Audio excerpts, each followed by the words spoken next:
ইরানের ড্রোন ও ক্ষেপণাস্ত্র হামলা ঠেকাতে আন্তর্জাতিক সহায়তা চাইল ইসরায়েল। টানা কয়েকদিন ধরে ইরান ও ইসরায়েলের হামলা ও পাল্টা হামলায় উত্তপ্ত হয়ে উঠেছে মধ্যপ্রাচ্য। গত শুক্রবার ভোরে তেহরান সহ ইরানের বেশ কিছু স্থানে পারমাণবিক ও সামরিক স্থাপনায় ইসরায়েল বিমান হামলা চালায়। পরে তীব্র শক্তি নিয়ে ইসরায়েলের পাল্টা হামলা শুরু করে ইরানও। দফায় দফায় চলছে এই হামলা ও পাল্টা হামলা। এমন অবস্থায় ইরানের হামলা ঠেকাতে বিশ্বের বিভিন্ন দেশের কাছে সহায়তা চেয়েছেন ইসরায়েল। অন্যদিকে চলমান এই সংঘাতের মধ্যে ইরানকে সমর্থন জানিয়েছে ফিলিস্তিনের স্বাধীনতাকামী সশস্ত্র গোষ্ঠী হামাস।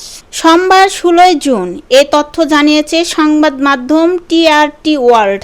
সংবাদ মাধ্যমটি বলছে, ইরানের প্রতিশোধমূলক ক্ষেপণাস্ত্র ও ড্রোন হামলা ঠেকাতে বিশ্বের বিভিন্ন দেশের কাছ থেকে সহায়তা চেয়েছেন ইসরায়েল।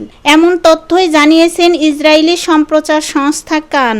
প্রতিবেদনে বলা হয়েছে, ইসরায়েল সরকার আনুষ্ঠানিকভাবে যুক্তরাজ্য ও ফ্রান্স সহ কয়েকটি দেশের কাছে অনুরোধ করেছেন যেন তারা ইসরায়েলের দিকে নিক্ষেপ করা ইরানি ড্রোন ও ব্যালিস্টিক ক্ষেপণাস্ত্র প্রতিহত করতে সহায়তা করে। কান আরও জানিয়েছেন, যুক্তরাজ্য ইতিমধ্যেই ইসরায়েলের অনুরোধের জবাবে সহায়তা দিচ্ছে।